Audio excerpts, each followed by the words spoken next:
Les recuerdo que todo lo que estamos desarrollando en esta mañana, ustedes lo pueden encontrar en nuestra última edición de un suplemento especial de energía de la revista Mercado. Igual en publicaciones especiales que tenemos en nuestra plataforma digital www.revistamercado.com.do, donde no solo tendremos réplicas de lo que está sucediendo en esta jornada, sino profundizando con artículos nacionales e internacionales, estadísticas y demás temas de interés para que ustedes de manera integral puedan contribuir a el conocimiento de lo que está sucediendo en el sector. Y bien decía el señor Rolando González que el proceso no puede continuar esta transición sin olvidar también a los hidrocarburos. En este caso mencionaba los efectos del gas y revisando lo que estamos haciendo hoy, estos diferentes frentes que nos llevan a esta premisa de avanzar en la transición energética. Esta industria de los hidrocarburos es otro actor clave, imprescindible en este proceso. Pero ¿cuál es su injerencia? Lo revisaremos a continuación en este panel que estaremos ya iniciando, moderado por la señora Rosana Grullón, presidenta de ADEIC.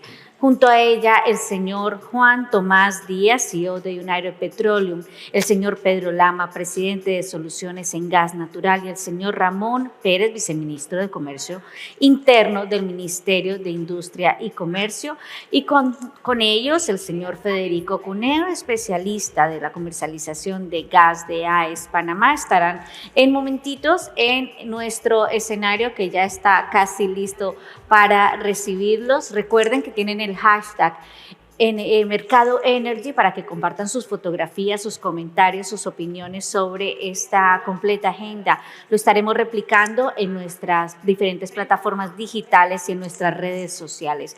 Háganos sentir su presencia, que realmente es absolutamente valiosa.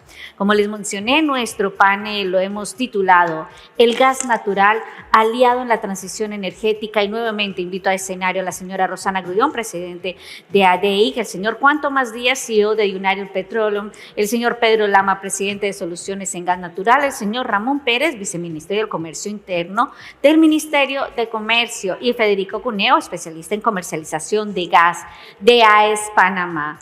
A los 5, muchas gracias por estar aquí. Los micrófonos son de ustedes.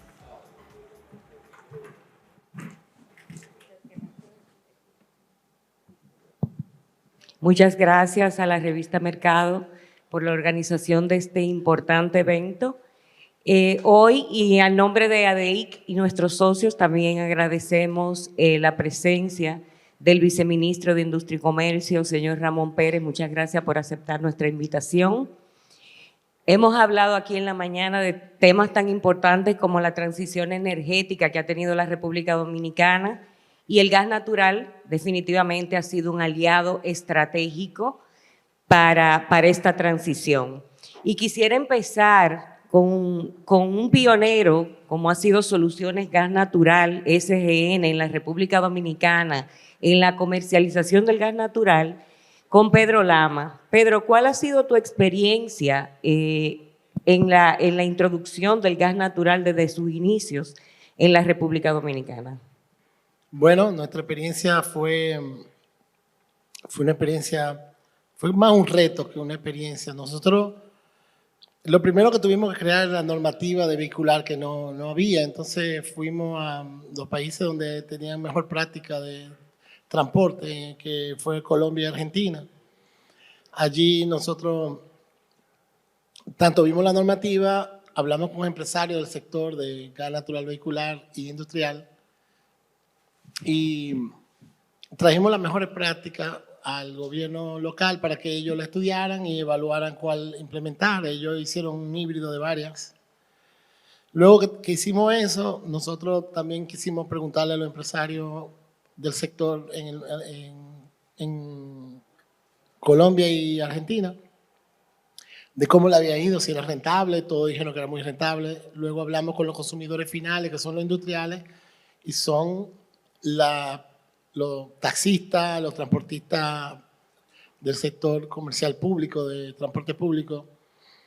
Y recuerdo que uno de ellos me dijo, mira, con la diferencia de lo que me cuesta el gas y la gasolina, yo pago la comida de mi casa todos los días.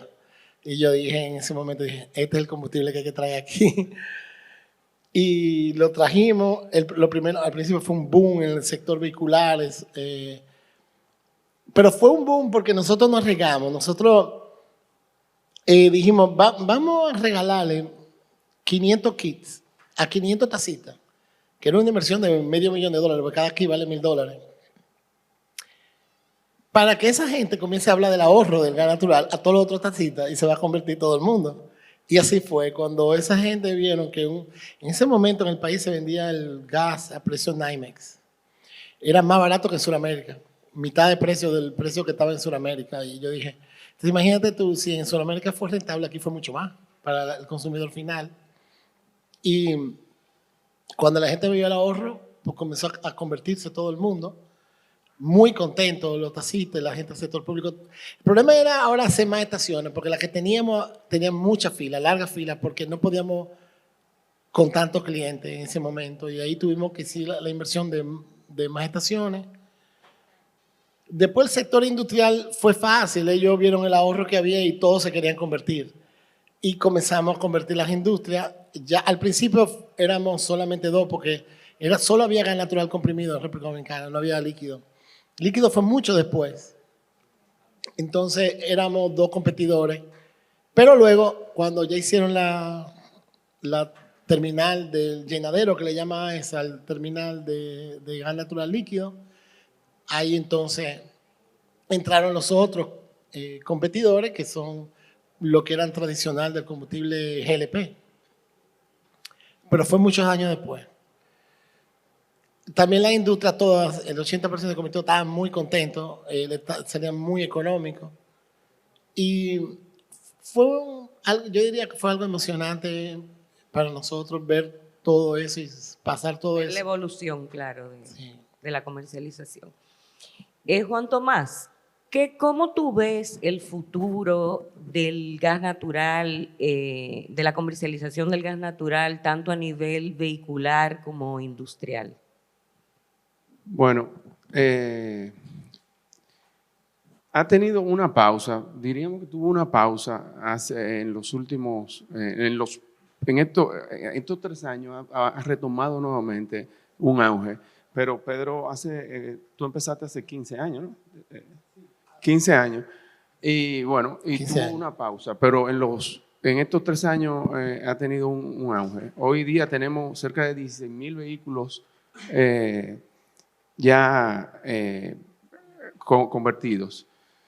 Nosotros estamos apostando ahora a que el desarrollo del gas natural vehicular debe ser a nivel industrial vehicular, no doméstico. Y hoy día, bueno, Total acaba de recibir 13 unidades a gas natural, ya tenía 4. Nosotros tenemos unas cuantas unidades de gas natural también. Texaco ustedes también tienen, GB tiene unidades. Estimo que alrededor de 100 unidades hay ahora mismo. El problema de por qué no crecía es porque las estaciones iniciales se hicieron en lugares para el consumo de gas vehicular doméstico y no estaba en posición estratégica para eso. Nosotros estamos, SGN, conjuntamente con nosotros, estamos abriendo la primera estación de gas natural en la cual tú puedes dispensar comprimido y líquido.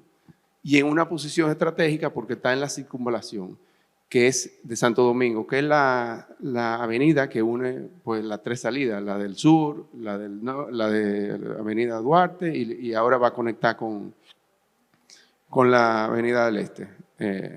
Quisiéramos que terminaran ya el segundo tramo, que llegue hasta Boca Chica, pero todavía no se ha hecho. Entonces, estamos apuntando en ese sentido. Yo entiendo que el próximo año podríamos tener en República Dominicana unas 500 unidades a gas natural. Un ahorro súper importante, no una energía 100%, un combustible 100% limpio, pero es el más limpio de todos. Igual empujamos también a don Rolando con su energía, con su movilidad eléctrica, pero creemos que a partir de la movilidad de gas natural, pues es la más limpia que podemos aprovechar en este momento en tema comercial. A nivel industrial, Bueno, a nivel industrial hay un tema que la generación solamente se está usando para generación en gran magnitud. En Colombia hay una empresa, la cual estamos trabajando, que ha creado un sistema en la cual ha creado unos contenedores, los cuales pueden manejarse en volúmenes de menor megas. Es decir, planta de 500 megas, de 300 megas. Entonces son unos contenedores que se instalan y esos contenedores se retiran para abastecerse y es un intercambio de contenedores, no un intercambio, no tiene un almacenamiento fijo, sino el intercambio. Y eso es muy interesante de que se pudiera desarrollar, porque ahí podrían muchas empresas medianas pues llegar a tener un ahorro importante con el tema del combustible. Eso es muy importante. El problema es que el transporte del gas natural no es como el GLP ni como el combustible líquido y no se puede dispensar en empresas pequeñas. Pero estamos trabajando y es posible que en los próximos meses ya tengamos una primera prueba en ese sentido, con una planta de 500 kilos, pero no mega, kilos. Debo corregir. muchas gracias. Federico, cuéntame a nivel de Latinoamérica, ¿cómo tú has visto el desarrollo del gas natural? Bueno, a mí, por lo general, para situarnos un poco en cuál es la situación del gas natural vehicular en el mundo, digamos, cuando uno revisa el parque automotor mundial, que hablamos de 1.400 millones de vehículos, y uno dice, ok, ¿cuáles están funcionando a combustibles alternativos? Hoy en día eléctricos en su mayoría y gas natural. Y uno ve que el gas natural está cerca de los 30 millones de vehículos y el eléctrico anda por los 25 o 26 millones de vehículos. Entonces, sumados los dos, no llegan a representar más del 5% del parque mundial. Entonces eso revela una cierta oportunidad inmensa para los combustibles alternativos a los tradicionales, ¿no? Y también nos deja un poco en claro por qué han tenido tantos éxitos los combustibles tradicionales, ¿no? El hecho de un buen contenido de energía por unidad de volumen, que lo permite conducir económicamente bien, digamos, la fácil manipulación, esa cosa nos han hecho que hemos convivido por más de 100 años con estos combustibles, digamos, ¿no? Y hoy en día que hablamos de hidrógeno, hablamos de autos eléctricos, hablamos de gas, bueno, eso necesita que convivamos con nuevas tecnologías, presiones, fluidos criogénicos, en el caso del hidrógeno menos 250 grados, 700 bares en los vehículos, o sea, implica tecnologías más complejas de manejar, ¿no?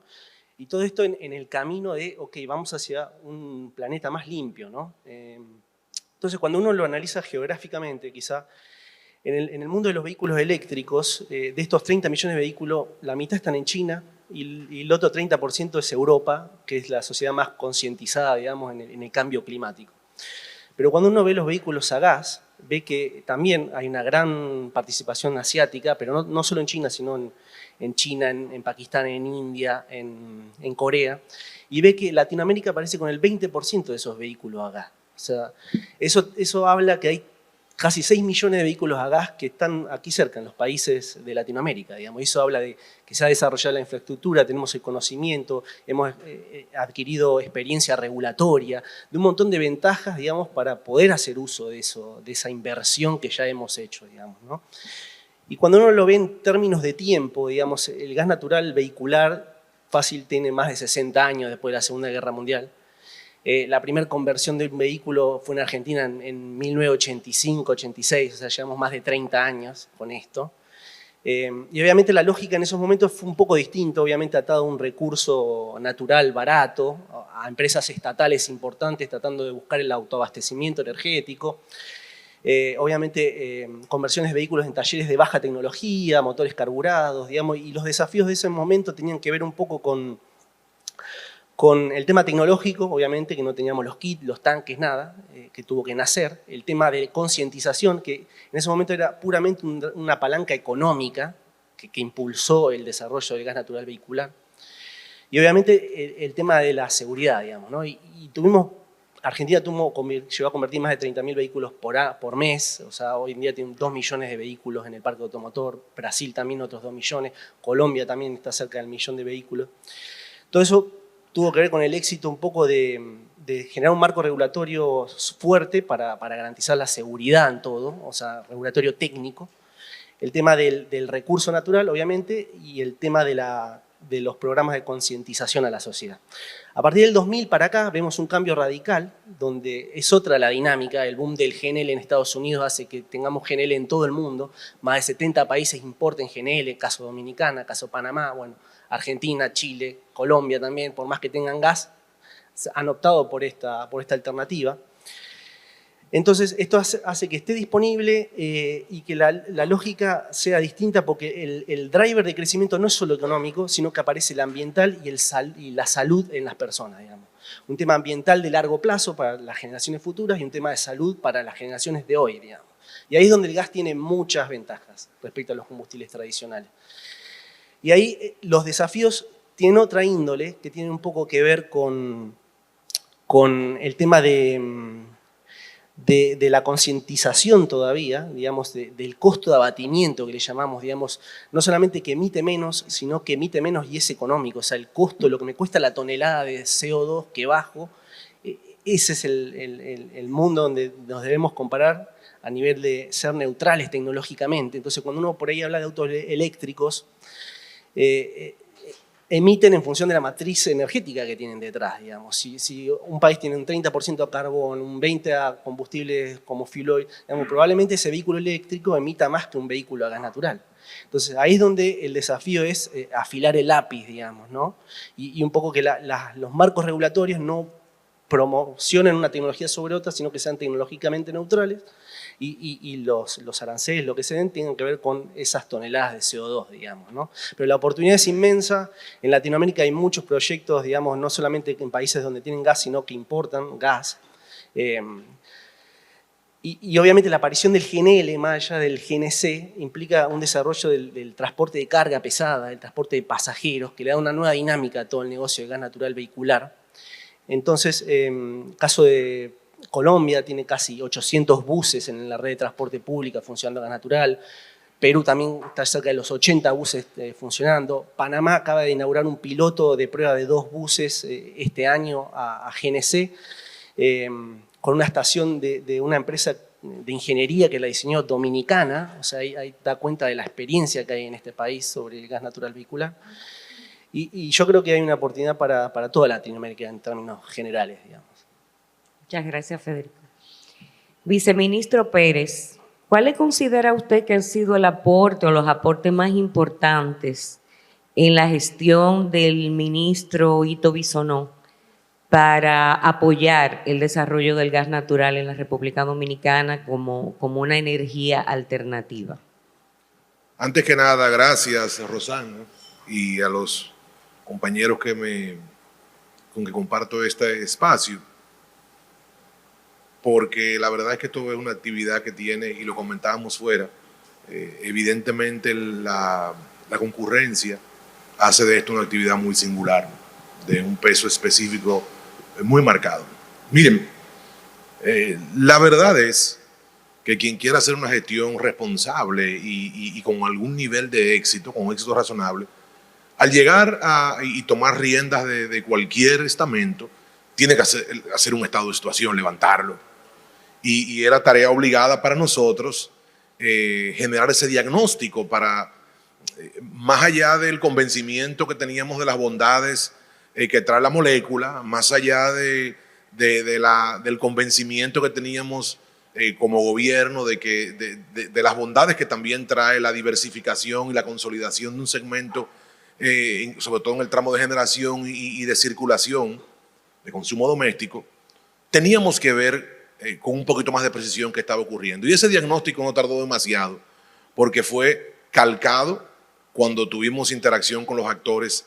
Era una copia fotostática, insisto, de las preocupaciones y de las trabas que había tenido el sector.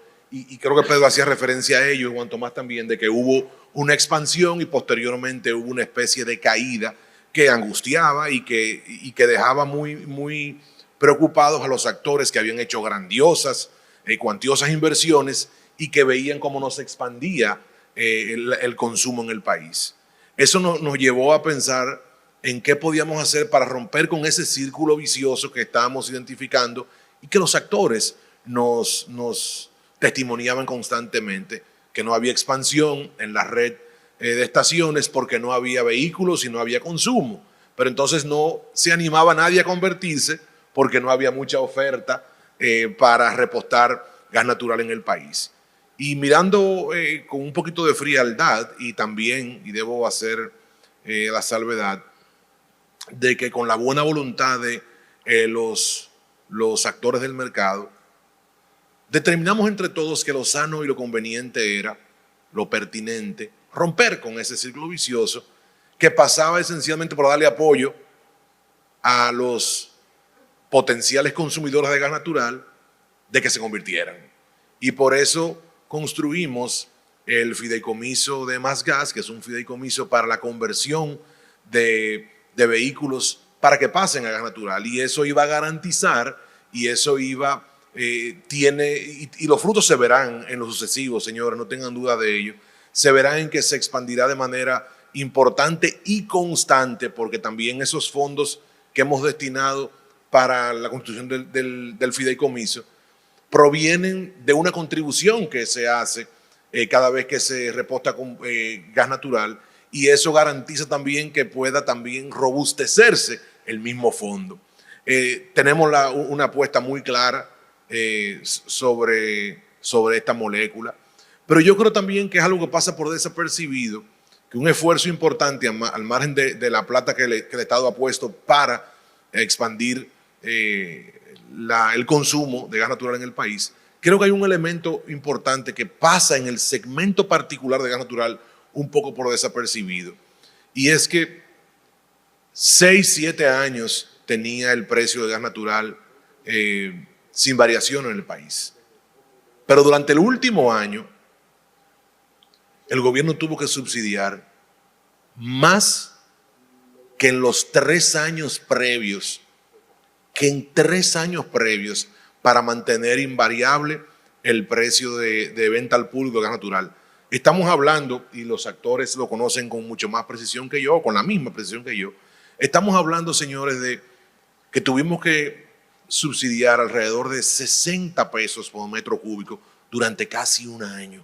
Y eso requiere de unos esfuerzos, sobre todo en materia económica, muy importantes. Y lo hicimos partiendo de la premisa de que no era un gasto, de que era una inversión en un segmento que para nosotros tiene singular importancia por las bondades medioambientales que tiene, por la abundancia que tiene, por la estabilidad histórica que ha tenido en los precios, a excepción hecha de ese bache consecuencia de la crisis financiera, pero que también nos da un valor competitivo importante de diversificar nuestra matriz en los diferentes tramos y no tener que depender exclusivamente de una molécula, que es lo mismo que decir que prudencialmente estamos descansados sobre distintos productos y no estamos atados a los vaivenes de una de las mercancías en el mercado internacional. Muchas gracias, viceministro. Bueno, yo pienso que quizás Pedro pueda decirnos un poquito más de cómo él ve el futuro del gas natural ya tanto a nivel de consumo de los consumidores. Yo pienso que tenemos unos retos bien fuertes en gas natural todavía, pero creo que hemos llegado exitosamente hasta donde hemos llegado, y quizás para darnos una visión futura, ¿cómo tú ves el uso de gas natural en la República Dominicana? Gracias. Bueno, yo entiendo que con el plan que existe de Más Gas, el consumidor de gas natural aporta 2 pesos, cada vez que consume gas natural aporta 2 pesos a que otra gente se consuma. Se convierta a gas natural. Entonces, cuando ese proyecto arranque, que lo van a lanzar próximamente, porque veo que están trabajando duro en eso, yo entiendo que eso se va a hacer en cualquier momento, pues inmediatamente lancen el Más Gas. Ahí hay disponible 200 millones de pesos aproximadamente para convertir, con eso se va a convertir, imagínate, a $1,000 el kit, son 50.000 pesos, 50.000 pesos, una conversión completa de un vehículo de transporte público, por ejemplo. Y cuando ya tú tienes 200 millones acumulados de todo el aporte que hizo todo el sector de gas natural comprimido.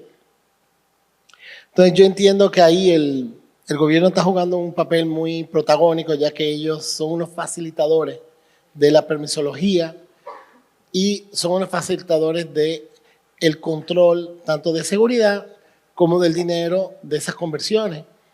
Yo entiendo que ahí el combustible alternativo, en este caso el gas natural, va a ser tal vez el combustible más importante de República Dominicana, porque la gente valora mucho el ahorro, especialmente el taxista, la persona de transporte público, valora mucho el ahorro. Entonces,